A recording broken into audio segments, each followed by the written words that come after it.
This month's theme for February is accelerated digitalization.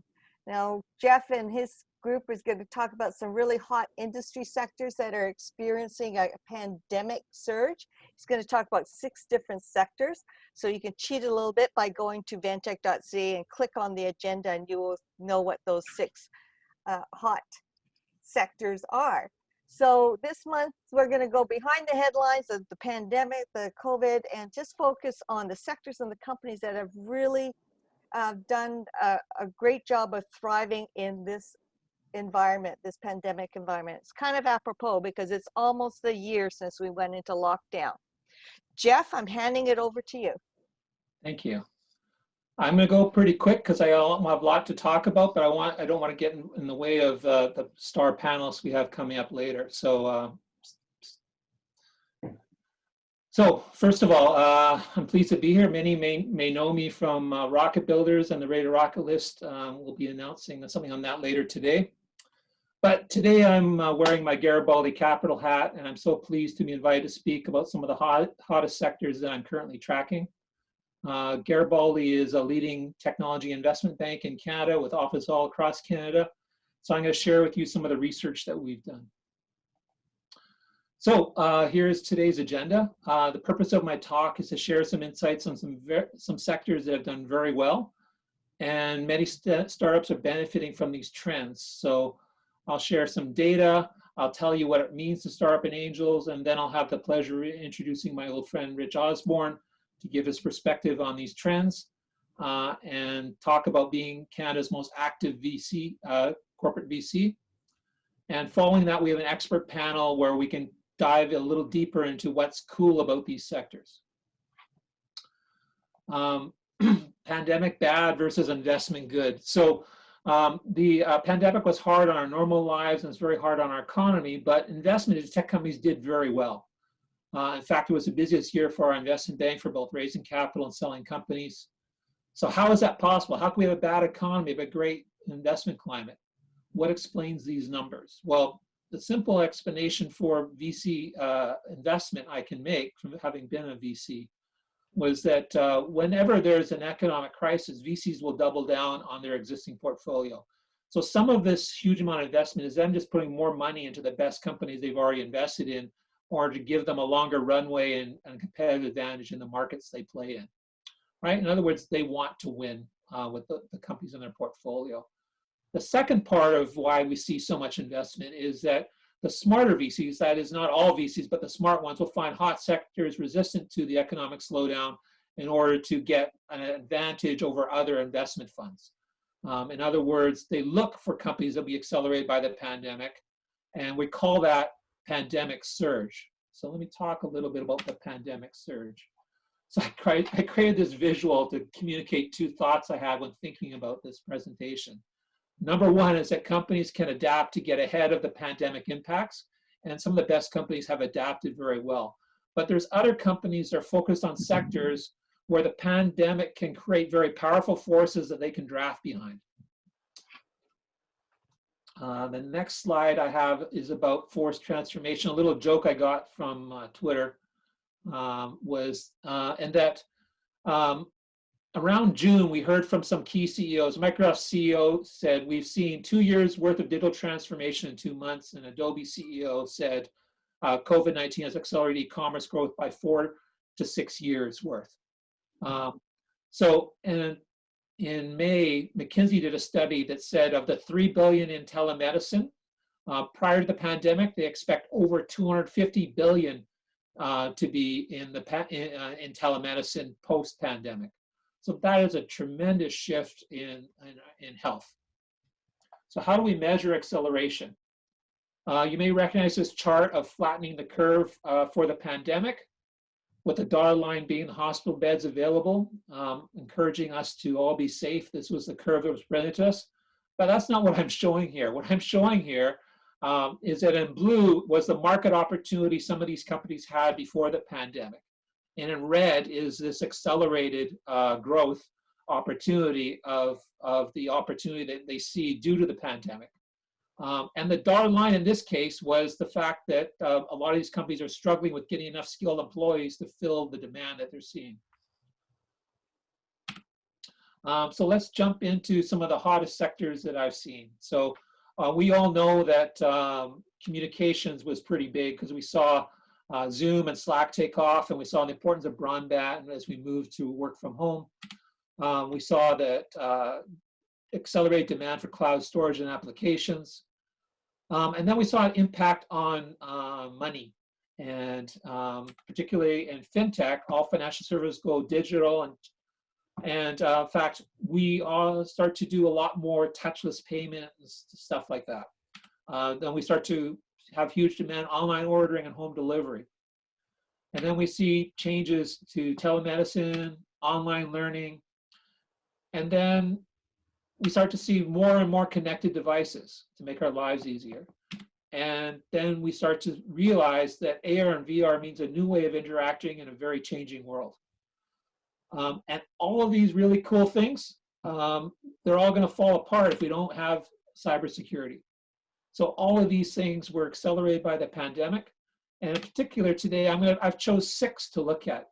Communications, fintech, e-commerce are for much bigger companies, but the 6 I've chosen, I think there's opportunities for much smaller companies and angel investors to profit. So the first one is digital health, which refers to digital information technology to drive improvements in design of medical products and medical delivery. Here is a chart from Mercom Capital Group, shows all the investment, and in year-over-year growth. In the last year, there was just a 66% surge, but that's on top of what we've seen, which is a 12-fold growth from 2010 to 2020 in terms of investment in the space. It was supercharged by COVID. That's why we see that 66% growth. VC funding was $14.8 billion in 637 deals. The total digital health funding was over 21 billion, as venture debt and other capital sources also flooded into the sector. So we break the digital health sector into segments based on who pays, who uses the technology, and who delivers the healthcare service. Given the difference between the US and Canadian system is in the payment value chains, the Canadian market is a bit different than the US market. And here is a market map created in my office by my research intern, Wu He, who's looked at all the major players in the Canadian market. And it's been a great year for investment and exit for many Canadian digital health companies. I haven't yet updated this with who's been acquired, et cetera. Next, we'll talk about EdTech, refers to technology to help teacher-led learning, improve student education outcomes, and facilitate lifelong learning. The global market grew to 16 billion and venture capital investment globally. Was somewhat dominated by China, but it was quite significant in North America as well. And that 479 companies raised venture financing in 2020. 2/3 of all funding was seed and early stage. So close to 250 companies at seed stage and 70 at early stage. So we can see a pandemic forced us to when we embraced remote learning, there were many companies that were driven to billion-dollar unicorn valuations. You'll note here that everything from K to 12 to higher education, pre-K, but also the educational workforce are the workforce, and that there's a variety of technologies that help us with lifelong learning. The next, cloud computing has been the most disruptive and transformative technology over the last decade. The cloud transition has been further enhanced by COVID. Cloud spending rose 37% to 29 billion just during the first quarter of 2020. A recent PwC survey said 75% plan to use the cloud to become more agile and resilient. And 14% of the total global enterprise IT spend is now going to cloud-related technology and services, and that's up from 8%. You can see that Amazon, Microsoft, Google, and Salesforce represent the power players in the space. But the opportunity goes beyond just these players, and that there's an opportunity to generate wealth from being a supplier of all sorts of products and services that complement these major players. We call this type of strategy a pick and shovel play. And let me talk a little bit more about that. And that here's a market map that shows the ecosystem outside of the power players and the SaaS players. Huge opportunities for both service providers and software innovators. We show this little Swiss Army knife to the right to show all the opportunities in the ecosystem to use these tools. And you know, the picks and shovels needed for today's modern gold rush is used by developers to build apps and services powering digital transformation. And you know, we can use you know, the thing that's going on is everyone's migrating to the cloud. Everyone is building new applications in the cloud, and everyone is trying to optimize their business around what they have in the cloud. So it's a great opportunity. The Internet of Things is exploding, and we have seen that VC investment hasn't taken off with COVID, but we have seen revenue surge, and we've seen that a shift in the investment in this space to earlier stage deals and into seed and early stage. And I expect investment to surge even more in the coming year with hardware innovations and the arrival of 5G networking. This market map shows all the device types and vertical market orientation, and there is a huge emerging subscriptions and services revenue opportunity in this ecosystem. In addition, the cybersecurity becomes important, not just because we have a lot more people and devices, but because with remote work, we have increased attack surface for hackers, potentially exposing employees to cyber attacks that may have been blocked before. Funding continues to increase at 19% per year in cybersecurity software companies. You can see the breakdown is quite diverse in terms across security operations, application security, data security, endpoint security, identity, and network security. And what's really interesting is Canada succeeds sort of above its size, has 3% of the venture deals in the world. And you can see there's a lot of very strong Canadian companies in the space with this market map.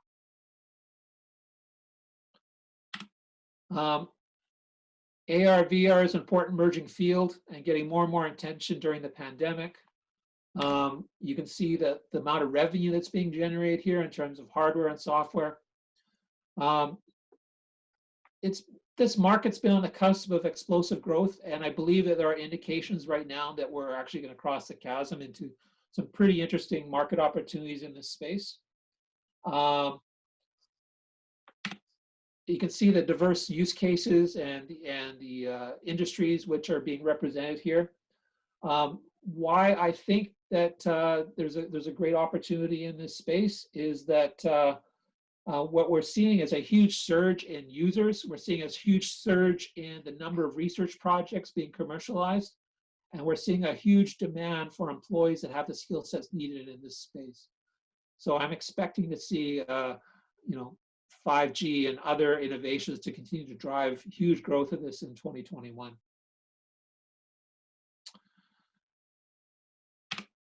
So I made it through all of that interesting stuff, and now it's my pleasure to introduce my colleague, Rich Osborne. Hopefully he has some interesting things to say about what TELUS Ventures is doing with all this cool stuff happening. All right, well, thanks a lot, Jeff.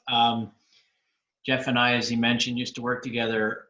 I won't use the exact number, but a number of years ago, and we were a great team together. Jeff would know his stuff and present eloquently, and I would sit there and sometimes get him coffee when he needed to. So we'll kind of continue some of that. Jeff, I'm going to, can I drive here, or somebody got the slides? I stopped the share so you could put up your deck. Okay. So why don't we do this then? I'll just leave it on this mode if you can see my screen, if hopefully that's good enough for folks. And I hope you're okay with it here. What I thought I would do is a little bit of an ad for those of you who aren't as familiar with TELUS or our group, TELUS Ventures, and talk a little bit about what we're trying to do. And it's a really interesting day to be talking about kind of digital transformation and things, given we just had an IPO of one of our divisions, which I'm told, as of this morning, it listed today. It's called TELUS International, very cleverly named. It's a digital services firm, CX, et cetera, for those of you who know the acronym. And it's the largest tech IPO in Canadian history. So kind of an exciting day around TELUS on that front. So just really quickly, who is TELUS? A little bit of the numbers. You know, these are 2019 numbers, but gives you an idea of the size and scope, revenue and EBITDA. Some of the assets, our shareholder return, and of course we have a consumer and business focus through most of our regular products, as many of you will know. But I thought it would also be interesting to talk about kind of how we think about the business, which is really in, you know, if you want to talk about private equity or other types of investment fund structures, we have a core platform, which is what most of you are familiar with our white background and animal ads, you know, our phones, internet, voice, data, services, which is really TELUS Consumer there in the upper left. The other part is TELUS Business, which is focused on selling some of those same products, as well as things like SD-WAN and other things, private 5G services increasingly to businesses across Canada, and we have a wholesale group that sells internationally. I just referenced in the green box there TELUS International, which started as kind of a call center group servicing just TELUS. It was based in the Philippines. It's now a multi-billion-dollar business, 55,000 people around the world, and as mentioned, just kind of went public today. So if you think about the core, and I think this has relevance for a lot of businesses these days, you're playing kind of defense in the core of your business, and you're playing offense by these synergistic but kind of uncorrelated businesses. And so TELUS International was one. Some of the others, some of you may be familiar with, TELUS Health as an example, is kind of the second most mature of those verticals behind TELUS International. It's about 4,000 people. We're the largest digital health vendor in Canada and starting to take some of those services global.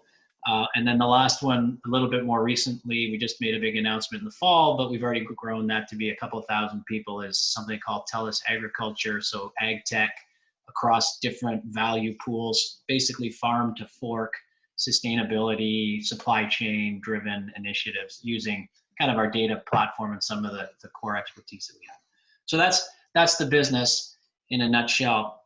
And maybe just to talk about our team on ventures. So we invest a very wide range. So our largest investment in 2020 was about $72 million. We invested over $200 million in the year. We are, as Jeff mentioned, the most active Canadian venture fund, Canadian corporate venture fund, and one of the more active ones in the world. And we were lucky enough to be named to a couple of kind of best of lists, which is a nice kind of testimonial to the team. And we have been around, which is a bit unusual for corporate venture funds. Some of our peers kind of have come and gone, or there's a big cohort that's new, and we've been around since 2001. Now I joined the team 4 years ago, but you know the program has been in place the entire length of time as our CEO, which is not uncorrelated. Darren's a big fan and a big champion of our ventures team, and so we've been able to kind of have that long-term commitment to the asset class, which is really important. So we do things that we think can or are synergistic to TELUS. We also do things that are totally unrelated if we think it's a good idea or a good financial return. And ultimately, we also act to develop thesis areas on things we might want to buy. And so some of our new initiatives in ag tech and some of the clinics we've bought in health and virtual care, those were all kind of started as initiatives out of our team on ventures. There's some faces there. Just one thing to point out, we've put venture partners on the ground in Tel Aviv and the Bay Area. So we often get asked, do you invest just in Canada? The answer is no. Sometimes I feel like we're not even that well known in our own backyard here, which is why I appreciate the opportunity here to talk to you guys. But we last year did 13 investments in 7 countries. So we're really trying to find best of breed opportunities wherever they be around the world. So these are some of our focus areas. I'll go fairly quickly here. I think, 5G, not surprisingly, we think it has the potential, like AI, to be completely transformative, irrespective of the particular vertical that the application or company's in.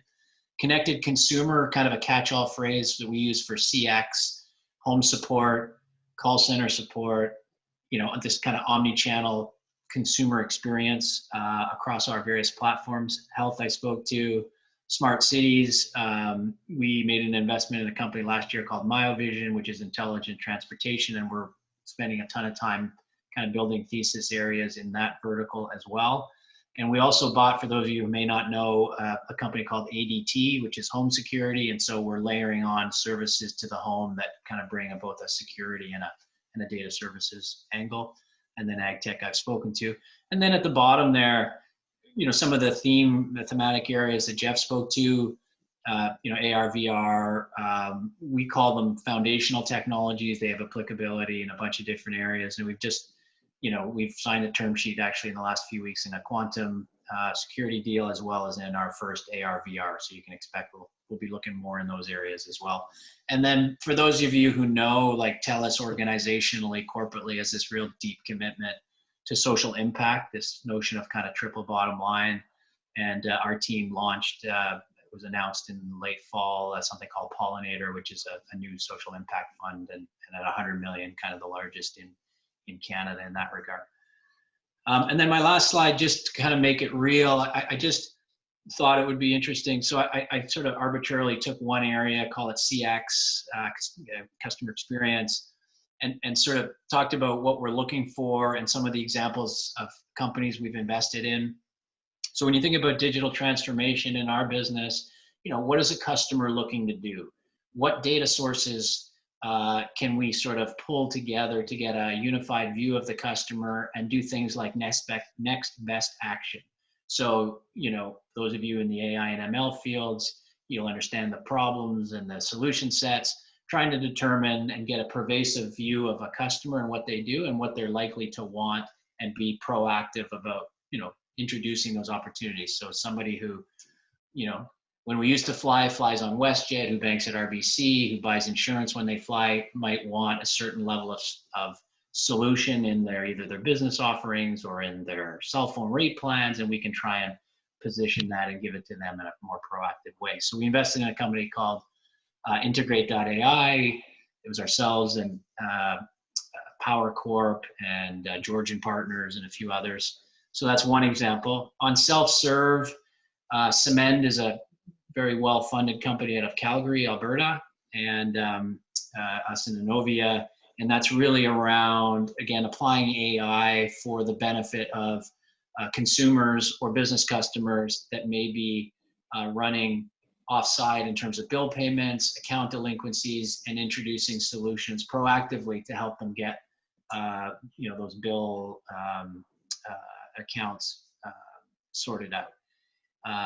And then the last one is in this field of AR, VR, a company out of Tel Aviv called Texi, which is really, and you can imagine now with COVID, it's harder and harder for service professionals to go into your home and do installations. So this is a mechanism to overlay kind of an AR field on, as you're installing a new router or a new Wi-Fi access point, whatever it is, to say, this button goes here, this plug goes here, this is how you turn it on, this is the status light, and portray that for the customer on their phone or on their desktop.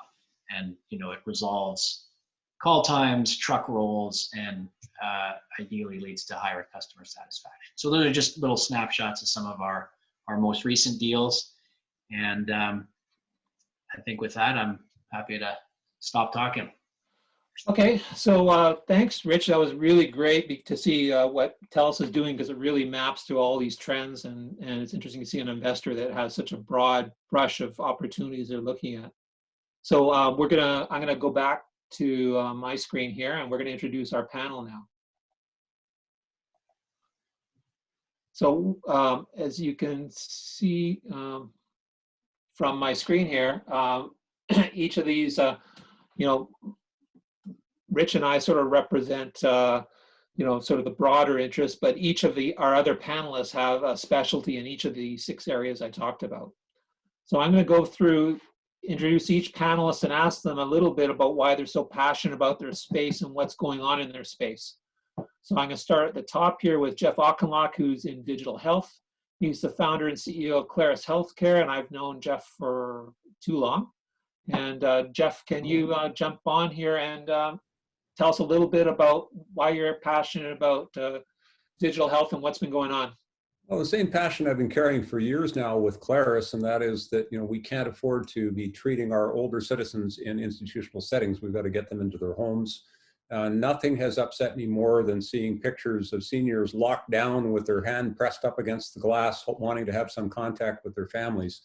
So, you know, that's really what I'm driving at here, is to fix that problem and find ways to engage isolated people in better healthcare delivery and better social connectedness with their family and friends. Okay. Next, I want to introduce Angela Robert from Conquer Experience. And Angela's been at the bleeding edge for a long time and probably has the scars to prove it.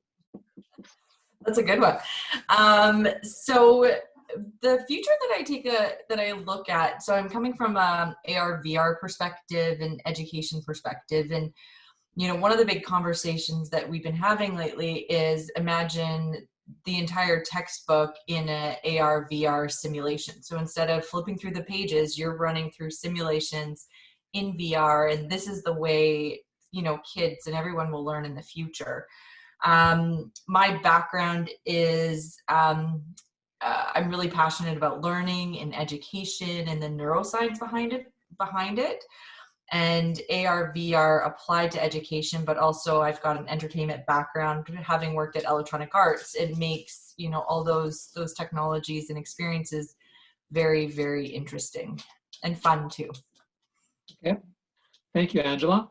So next I'll introduce Kirk Moore, who's managing partner at Synectics Group, and he represents Internet of Things. So Kirk, can you tell us why you're passionate about the Internet of Things? Sure.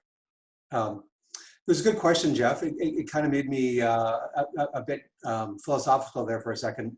Well, what's the meaning of entrepreneurship? And for me, this sort of boils down to, you know, pursuing a worthy challenge. And so in that context, I think it's very, very worthy, particularly in COVID times, to think about the power of getting the right information to the right person at the right time, which of course is what, you know, digitization and IoT is all about. So that's why I'm passionate about it.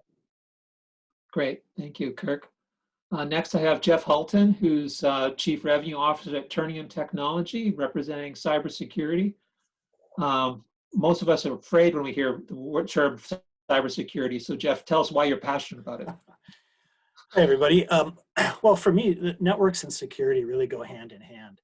The ability to communicate and do so securely is essential, not only for our businesses, but also for our personal lives. And the compromises and risks that we see in the media are tremendous, and they're only really growing. When you look at the numbers that Mr. Hansen, you know, gave us for cloud spending, IoT, EdTech, all of these things are increasing the risk, increasing the ability for us to lose control of our data, us to lose control of our businesses, and to damage brands. So all of this kind of goes to the point that networks and security need to be taken very, very seriously.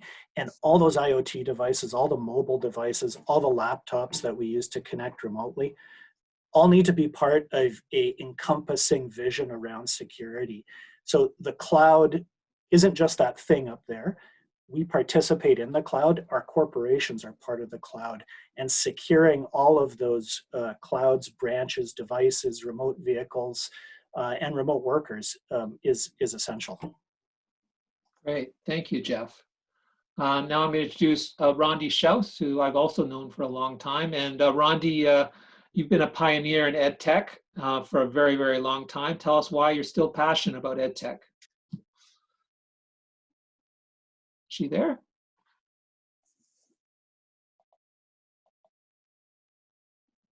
You're on mute, Randy. There we go. There you go. Thank you, Jeff, again. The reason I became involved with EdTech is when my children were young and entering school, and that kind of supercharged me. I've been in EdTech a long time, as Jeff alluded to, longer than I can actually believe. I've been involved with administrative software, curriculum products, and now I'm involved with school transportation. And we live in very, very interesting times concerning education and ed tech, given what's happened with the pandemic and all the challenges, and schools are actively looking for new learning models to facilitate student learning, in short. And in the US, the federal government has stepped up with a lot of relief funding. In the last round, they approved $55 billion additional dollars going to public schools. So that's a lot of money and a lot of opportunity. Thank you, Rondi. Okay, and next I introduce Grant Jay, who's had quite a career in communications and software, but now is focused on the cloud. So tell us why cloud is so exciting, Grant. Hey, thanks, Jeff. Thanks very much. Certainly, I am excited about the cloud growth. I mean, Jeff, you gave us some points of the growth year over year, like 19 to 24%. So that really excites me in those Gardner reports. 50% of organizations that I'm speaking to, small, medium enterprise, are planning to invest in those cloud infrastructure and apps. And not just because of COVID, but from all the other things that are happening in the world. And another thing that really I'm passionate about is that because of all the experts are saying, and you're taught, and I speak to them on a regular basis, the cloud will be one of the most powerful enablers to deliver against the digital transformation, and also help companies, small companies, startup companies, become digitally determined. And I want you to remember that word digitally, or those two words, digitally determined, because that's better than being digitally distraught. So that really it kind of future-proofs your businesses. So that excites me. Thank you, Grant. Next, I want to go through the panel and ask them a little bit about investment in their space, and what are some of the tricks or tips they can give some of the investors here, what to look for in these companies. But I thought, since we have Rich Osborne here, I'd start with Rich and ask him a little bit about how TELUS decides, how early can you come in on some of these companies, and what should these younger companies that are angel backed try to do to get the attention of TELUS. Yeah, great. Thanks, Jeff. So we launched in 2020, and I'll tell you why in a sec, but we launched a seed platform. So we are completely what I call kind of stage agnostic. We'll invest literally at any stage. Now, there's a different engagement model, a different amount of attention, and a different kind of bar to reach depending on the stage. So for the seed deals, we kind of go on conviction, basically. Do we like the team? Is it directionally headed in a direction that we think is interesting and relevant, or will be, recognizing no startup really ends up where it began. And so I think that the best way to get our attention is the business at TELUS, and the business leaders and the folks that you might run into by virtue of being in a particular space, whether it's health or ag or other. Those are often the first filters that we'll talk to if it's something that's kind of relevant to TELUS. So I always encourage people, it's better to get an intro from some of our business partners or our sales folks or whomever to us, because then it's, if it's interesting to them, then it meets the first question of, is it interesting to us? Having said that, sometimes that's not the case, or it's too early and you're not quite kind of plugged into the organization, which is totally fine. And then it's really easy. You reach out to one of the folks on the team. We're easy to find, social media and others. In terms of what we look for, I would say it's like the real estate, location, location, location. It's team, team, team. And then we sort of go on thematic explorations in terms of what we think a market is going to look like in 5 years, and what the value pools are going to be created in that 5-year period, and what the barriers to entry are going to be, and what the natural kind of incumbents are going to do. And then we try and Not to say we get it right all the time, or maybe even half the time, but we try and be thoughtful about, okay, this is the type of company that will be formed in this space. This is the type of company that we've met through that market mapping exercise, and then, A meets B. Thank you, Rich. I'm going to go back to Jeff Auchinleck in the digital health space. I know, Jeff, you're both an entrepreneur and an angel investor in that space, so you can see both sides of the equation. What are some of the challenges of raising capital in digital health, even though we're in these frothy COVID times? Yeah, well, I think COVID is the big driver, as you said. It's not the CPO or CFO or anyone who's driving things right now. It's the COVID side, and I guess the main thing that I'm watching is that there is money being thrown around a little bit into stuff that is COVID related, but is short term. Like, I wouldn't be putting any money into a ventilator company or a PPE company right now. That's going to be a short term thing, and there's not going to be a change in the long-term incumbency for those kinds of products. On the other hand, as you correctly pointed out in your earlier presentation, a lot of things that were trends underway have been accelerated like crazy thanks to COVID. And that's very much what's true in my business, Claris. We're already up 500% over a previous year, so far this fiscal year. It's just exploding for us in the remote patient monitoring and social isolation things. So the question for us as we're looking at this, is this something that's short-term and COVID related, or is this actually a bellwether change in the way healthcare is delivered? I believe it's the latter for those applications. But if you are investing in anything that's seeing a fantastic growth thanks to COVID, you've really got to question, is this a sustainable growth? Is this a sustainable new way of doing things? Or is it going to slowly peter out and go back to normal, whatever normal is? I think that's the biggest challenge in assessing, rapidly growing health technology and digital health that's been affected by COVID. Okay, thank you, Jeff. And go back to Angela about AR and VR. Definitely an exciting space, but I guess some of the challenges for investors is figuring out, is this just a research company or a project company, or is this really a product company? Can you shed some light on your experience to help investors understand? Yeah, definitely. I think, there's really two categories that I look at. Is it enterprise? So something that could be used and purchased by companies, or is it for individuals? In the individual space, it's not something I'm as familiar with. So I'll stick more to the enterprise space. And in the enterprise space, some things to think about is VR the only way that they're delivering the solution and the value to the customer? So one of the ways that we've actually survived being on the bleeding edge is that we looked at multiple platforms, and VR is one of those platforms, and we've got multiple VR headsets. So really looking at having a solution across different technologies. And the other thing for investors to look at is Unity. So there was a recent acquisition by Unity of Finger Food Studios locally here. And that was really, the Finger Food Studios were developing a lot of customized virtual reality solutions. And Unity is really the top technology platform for VR. Unreal's another one, but Unity's the better one, in my opinion. And the thing that we saw at the beginning, so our company grew 6x in the past 6 times in the past year.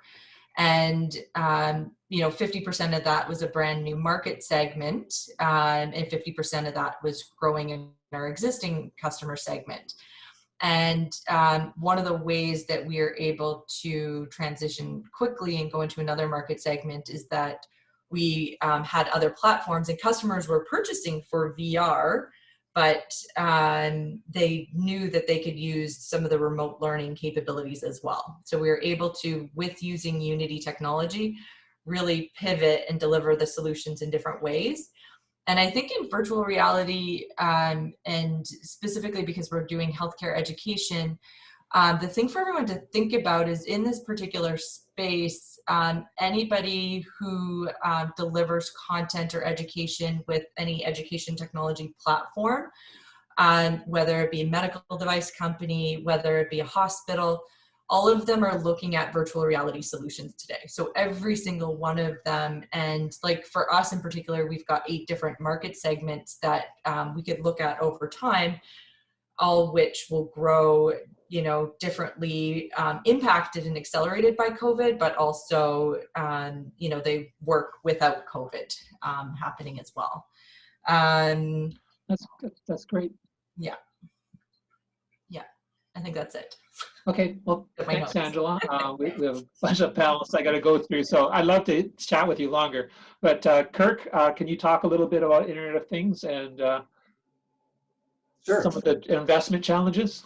Sure. So I think the biggest issue with IoT is a lot of people fall in love with the data, but then it becomes a set of data that's looking for a problem to solve. So, you know, in my experience, you know, IoT's got a lot in common with, take good action, figure out how, you know, what happened, and then take better action. So there's a loop element to it. You probably run into the observe, orient, decide, act loop. And so if all you're doing is delivering data that kind of leaves the end customer with this, I don't know what to do with the data, I don't know how to take good action, you're going to be, you might have a few early customers that are going to figure it out. But in my experience, the vast majority of people in operational roles in, for example, real estate, you know, they already have way too much data on their hands, and they're looking for somebody to completely close that loop and kind of make it, you know, should I go left or right? Should I go up or down? You know, make it really simple, really multiple choice. So you have to come around that OODA loop and really get to the, you know, informing, you know, really good action. And if you don't have that, you probably don't have a business model, and you might have a few customers, but you're certainly not going to make it across the chasm and be a scalable company. That was great, Kirk. Moving to Jeff Hulton, cybersecurity. There seems to be so many players. How does someone decide whether that someone, you know, it's the right company for someone to invest in? Right. So again, the perspective I'm going to take here is from a communications networking perspective. And some of the big things that we're looking at and trying to keep track of with respect to security is really the convergence of solutions, or the move to integrated solutions. And what we're seeing is that, as I'd mentioned earlier, the corporate network is just another cloud. And corporations and employees use multiple clouds for multiple devices all over the place. So bringing together many of the current technologies into a single platform really is a big trend in the industry. So secure web gateway, cloud access service brokering, zero trust, micro-segmentation, together with traditional firewall as a service and secure networking, and putting all that together really helps ensure that the data is secure in transit from whatever endpoint into whatever device. So all of this solutions really are, there's a big trend to move all this together. Data loss prevention is a little bit further out, especially for cloud-based security. And some people are looking at security in cloud compute. How do you know that the data that you've put up into a cloud compute facility is actually not being observed? Because you don't control that facility. Some of the other things around security that are, I think, worth keeping an eye on are containers. Certainly they offer some speed and performance advantages over virtualization, and will help large organizations manage and expand footprints, but the security really needs to be there for container solutions. There have been some recent purchases that kind of speak to that area of growth. Kirk mentioned 5G and IoT. So more things communicating faster obviously needs better security to keep up with all this. And because IoT is so cloud dependent typically, then we're going to see more need to make sure that these devices, the IoT devices themselves, are physically secure because they have small footprints, small memory, small power supplies. So how do you secure a tiny device? The effect of AI or even quantum computing on security, I'm going to make a little joke here, seems like it could have a spooky correlation to the state of security. But you know, that is kind of a weird what's the effect of quantum computing on AES encryption, the stuff that we take for granted today? And the last thing I think that really is often not talked about, but is the people. It's not just training people from phishing attacks. It's how can you reduce the effect of people to be a point of vulnerability? And when you have people managing security, how can you give them data in a way that's intelligible? Because there's so much data that comes out of security monitoring. How can you make sure that they actually know what's going on and can identify the right attacks? And figure out if they're being used as a stepping stone, or your company's being used as a stepping stone to get to another company that really is the attacker's target. So there's all sorts of vectors, I think, here, but really the areas to emphasize are how can you simplify and incorporate things together in the security space so that they're easier to consume, they're easier to manage, and they're easier to administer. Thanks, Jeff. Back to Rondi again. Rondi, you must be so excited that it's cool again to invest in ed tech. What are some of the challenges that remain? I always thought it was cool. Come on. Yeah, well, the education sector is in a real state of flux because of this pandemic surge and the funding available. So a lot of schools are going to be trying out new products and services. And once all of this is over, they're going to retain those and keep the ones that work for future years. So I think that's a general statement for investing in ed tech. And I look for companies that have the ability to have trials within schools and can prove their value. Can they track student performance improvements and things like that? Companies that are very strong in thought leadership and can get their message across without advertising, but earned content, so that's out there for educators to look at. Their educators are great communicators among themselves, and they often work off recommendations. So, just getting out there and being strategic on accounts. Every state in the U.S. has a different funding model. So a lot of it is understanding those and picking and choosing ones that you wish to enter. That's my on the cool ed tech sector. Thanks, Rondi. I'm going to go back to Grant. So Grant, the cloud space is pretty buoyant. In fact, they said, the saying is a rising tide floats all boats, but how do you choose a good boat? Hey, thanks. Yeah, well, that's the million-dollar question, as they say. But I've certainly found that because of the active growth of cloud, we're starting to see some trends that people should be looking for if they're going to invest. And one of the biggest things is your cloud service linear or non-linear? And what I mean linear is it just working off, let's say, the iOS platform? So you need to make sure you're looking at something that addresses, the Androids, the Mac, the Watch OS, and the TV.OS. You need to make sure they're open to that. You're going to find that the big guys that want to buy you eventually, if that's the case, that's what they're looking for. They're also looking for flexibility. Is your cloud service flexible? Is it scalable? Does it update well? And then so I've talked about the accessibility. And then another one is, does it collaborate well within those groups that are going to use it and the other groups that maybe don't realize it? And because of the zero trust thoughts in security, what I mean is, everyone has an enterprise-based security platform that they're adding to it, but your data is your data, and people are very sensitive to that today. And so, there are companies out there that can help you make sure your data is encrypted within the cloud, and you got to be thinking about those sort of things. And then a couple things that people don't realize is building those relationships with your partners, your potential agencies that are going to work with you and want to refer you. And those ecosystem vendors are very, very important just because of their thoughts and how they think.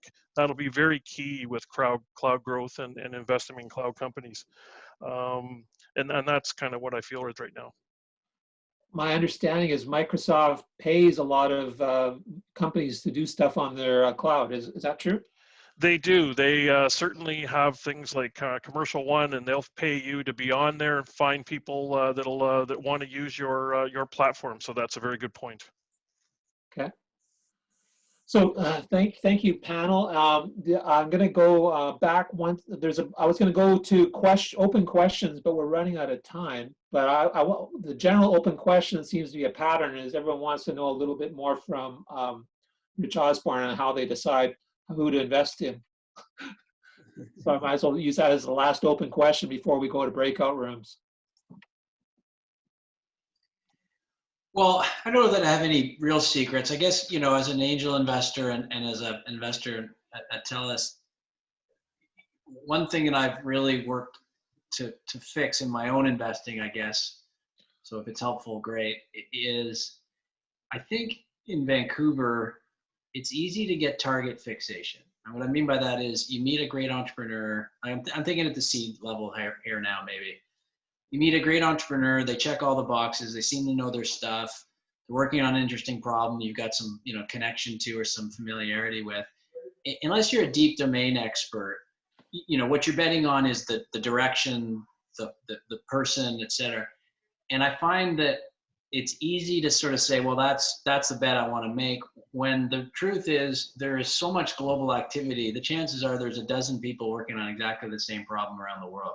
Now, the information asymmetry is challenging, but there are lots of publicly available sources or friends of friends you can use for pitch book searches, for, you know, you talk to seed funds that are based around the world. You figure out a thoughtful way to plumb your own network, but not falling in love until you've convinced yourself of, kind of call it the thesis or the market relative to other verticals, and then really going above and beyond and doing your homework to look at other companies, even at the seed stage, that may be working in a similar space, and really holding yourself to account to say, is this the best team, recognizing the market will not unfold exactly as you think or as they think, and that ultimately it's got to be the team that's going to navigate the path.